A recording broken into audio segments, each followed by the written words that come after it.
कि ये लोग अंग्रेजी को गले लगाते हैं और हिंदी के ऊपर विवाद करते हैं। ये कौन सा विचार है और ये किस प्रकार की कार्रवाई है? भाषा के चलते अगर कोई गुंडागर्दी करेगा तो इसको हम सहन नहीं करने वाले। अगर कोई इस प्रकार से भाषा का विवाद करेगा तो उसके ऊपर कानूनन कार्रवाई होगी। भारत की किसी भी भाषा के साथ इस प्रकार से अन्याय नहीं किया जा सकता, ये भी हमको ध्यान में रखना पड़ेगा। मैं बहुत स्पष्ट शब्दों में बताना चाहता हूँ, महाराष्ट्र में मराठी भाषा का अभिमान रखना ये कोई गलत बात नहीं है, लेकिन भाषा के चलते अगर कोई गुंडागर्दी करेगा तो इसको हम सहन नहीं करने वाले। कोई अगर भाषा के आधार पर मारपीट करेगा तो ये सहन नहीं किया जाएगा।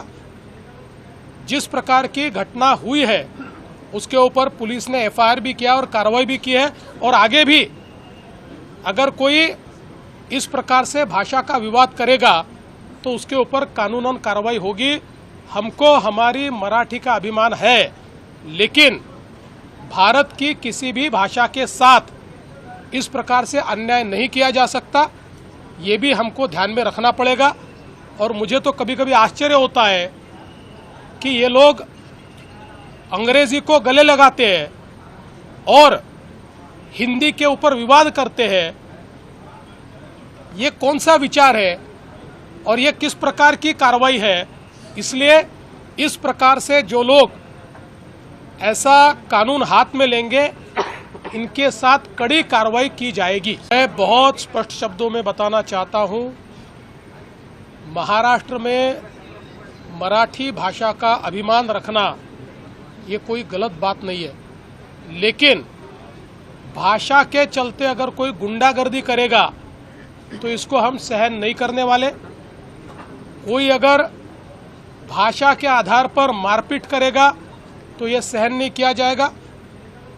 जिस प्रकार की घटना हुई है उसके ऊपर पुलिस ने एफआईआर भी किया और कार्रवाई भी की है, और आगे भी अगर कोई इस प्रकार से भाषा का विवाद करेगा तो उसके ऊपर कानूनन कार्रवाई होगी। हमको हमारी मराठी का अभिमान है, लेकिन भारत की किसी भी भाषा के साथ इस प्रकार से अन्याय नहीं किया जा सकता, ये भी हमको ध्यान में रखना पड़ेगा।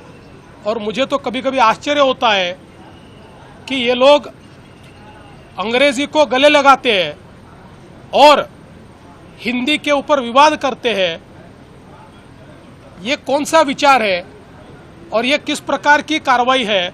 इसलिए इस प्रकार से जो लोग ऐसा कानून हाथ में लेंगे, इनके साथ कड़ी कार्रवाई की जाएगी। Subscribe to One India and never miss an update. Download the One India app now.